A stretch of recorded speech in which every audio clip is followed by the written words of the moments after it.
Kembali bersama Insight Strategic Forum, bahasan kali ini yaitu tentang housing for all, perumahan untuk rakyat.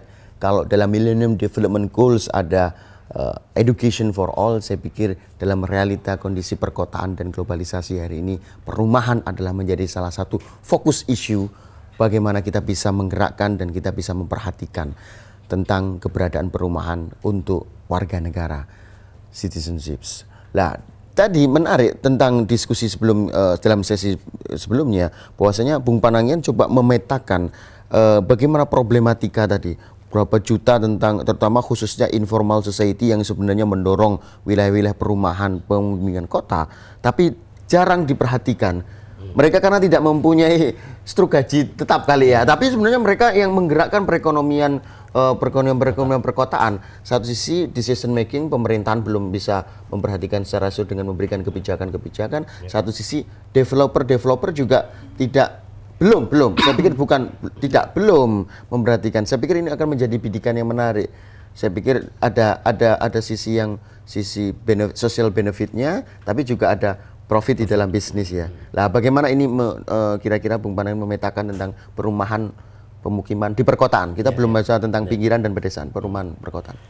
Ya, jadi sekali lagi karena Indonesia belum punya kebijakan, ya kan? Beda dengan Bangladesh. Sana ada Muhammad Yunus, penerima hadiah Nobel. Dia membangun bank orang miskin.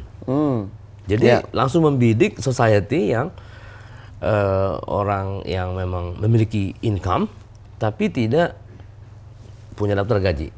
Nah, dan ternyata dalam tempo 8 tahun Bank Grameen Bank itu berhasil merumahkan sekitar 160.000 rumah. 160.000 rumah. Jadi ini sangat luar biasa. Artinya kalau itu landed house atau apartemen modelnya? Ada semi apartemen, jadi 6 lantai ada. Tapi kebanyakan orang-orang yang betul-betul sektor informal. Nah, karena pendekatan dari Muhammad Yunus itu menganggap begini, orang miskin sekalipun justru kalau dia diberikan kesempatan untuk menggunakan dana di depan dengan harapan ada perbaikan ekonominya ke depan dari penerimaan dana itu, dianggap mereka ini lebih setia justru membayar kewajibannya daripada orang yang sudah mapan. Nah, ini penelitian psikologis yang sangat dalam dan memang akhirnya terbukti berhasil bahwa orang miskin itu bukan hanya berpikir bertahan hidup, ternyata dia makin miskin dia makin tinggi sikapnya untuk survival of the fittest yang ada dalam dirinya untuk tetap bertahan. Nah, disinilah butuh fasilitas pemerintah. Nah, Indonesia belum mampu melahirkan Muhammad Yunus untuk mendekatkan itu ya. Nah, itu yang pertama. Tapi Muhammad Yunus lahir bukan dari struktur pemerintahan, dia memang dari civil society yang mempunyai care kepedulian semacam itu ya. Maksud saya tokoh-tokoh semacam itu pemikir-pemikir inovatif belum ada ya. Nah, jadi bisa dikatakan mungkin habis ini PPRN yang memfasilitasi, Bang. Ya, nggak tahu lah. Mungkin dia udah di bank udah ada ya, nggak tahu dia. Nah, itu rahasianya lah dia. Nah, jadi itu yang pertama. Berarti pendekatan informal sektor society ini harus segera dientaskan karena ternyata informal sektor ini di perkotaan hampir 40% dari pekerja di perkotaan mulai jadi pemulung sampai 40%. Dari jumlah penduduk yang menggantungkan hasil income-nya dari sana. Betul. Berarti kalau pemerintah masuk ke sini melalui suatu kebijakan, ya nanti mungkin PPRN yang memberikan kebijakannya mungkin, maka memiliki kehidupan recycling ya, produk ya itu kan. Betul. Nah, inilah fakta Indonesia atau terutama Jakarta yang saya lihat Pemda DKI pun seakan-akan belum mampu mencari solusi kecuali membongkar dan menggusur gitu. Ini kan sangat membongkar dan menggusur. Ya, ini sangat primitif itu. Cara-cara pendekatan membongkar dan menggusur itu sangat primitif. Kenapa? Karena ada suatu kawasan yang sudah dihuni 20 tahun. Berarti sudah 20 tahun mereka melekat komunitas, melekat, dicabut gitu, Pak. Ya, jadi seperti gigi yang sudah masih kuat itu dicabut tuh, Pak. Waduh, saya nggak tahu tuh. Nah, ini yang tidak dilihat dari orang-orang Pemda sebagai akibat sosioekonomi politisnya terhadap keluarga-keluarga yang sudah dicabut. Apakah dari dulu? Kenapa dari dulu dibiarkan? Sebagai contoh, konsekuensi logis ya.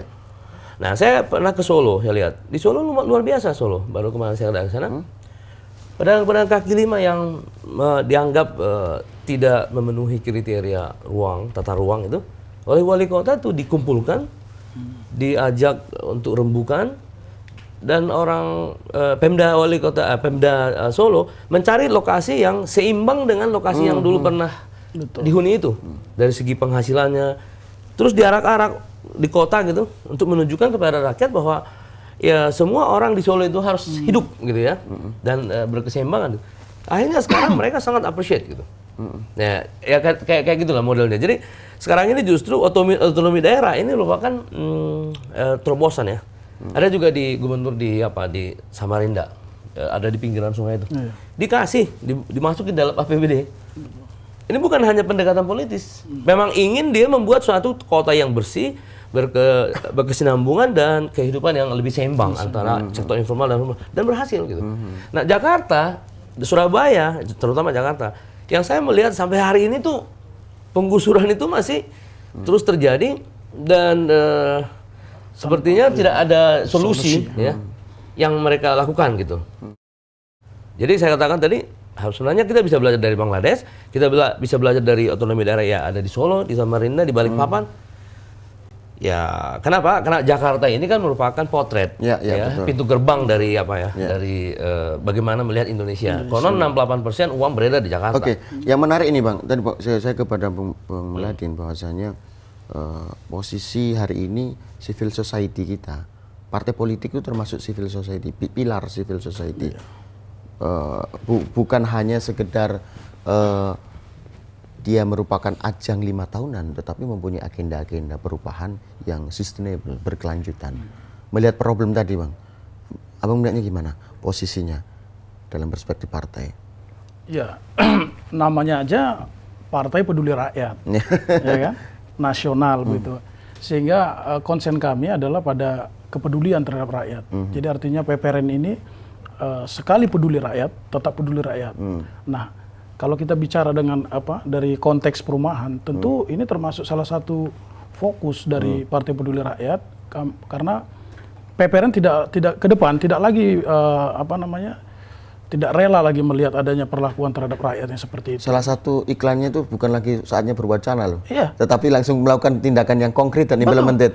Lah kira-kira dalam perumahan ini ada agenda ini kira-kira, iya, agenda konkret dari partai kira-kira. Kita lihat kan bahwa kebutuhan atau misalnya hak asasi manusia ini kan adalah sandang pangan papan itu kan. Betul. Itu kan kebutuhan yang paling mendasar. Tentu sandang pangan papan ini merupakan satu garapan atau satu sasaran dari kepedulian rakyat itu dalam Partai Peduli Rakyat Nasional ini kan. Jadi kita tentu sudah merencanakan, sudah membuat satu program ya, strategi bagaimana kita bisa mengentaskan masyarakat ini terhadap keterbelakangan atau terhadap kita katakan kemiskinan, keprimitifan ya. Itu termasuk manusia primitif saya pikir tinggal di ibu kota Republik ini, tapi masih kita lihat pemandangan yang sangat biasa terjadi di mana-mana di sudut-sudut kota Jakarta ini, ya kan, seperti gelandangan begitu kan. Saya pikir ini akan menjadi agenda strategis ketika misalnya PPRN dengan visinya untuk mencerdaskan dan kesejahteraan rakyat. Salah satu tadi yang ditawarkan oleh Bung Panangian tadi, civil society-nya membangun semacam lembaga keuangan kerakyatan, seperti Grameen Bank Bangladesh. Di Bangladesh sana, satu sisi bagaimana kemudian mempunyai resources untuk kemudian membangun perumahan-perumahan untuk rakyat dan pendampingan untuk itu. Saya pikir itu akan menjadi yang menarik. Betul. Saya kira kalau rakyat Indonesia percaya, memberikan kepercayaan kepada Partai Peduli Rakyat Nasional, barangkali tidak jauh-jauh Bung Panangian ini adalah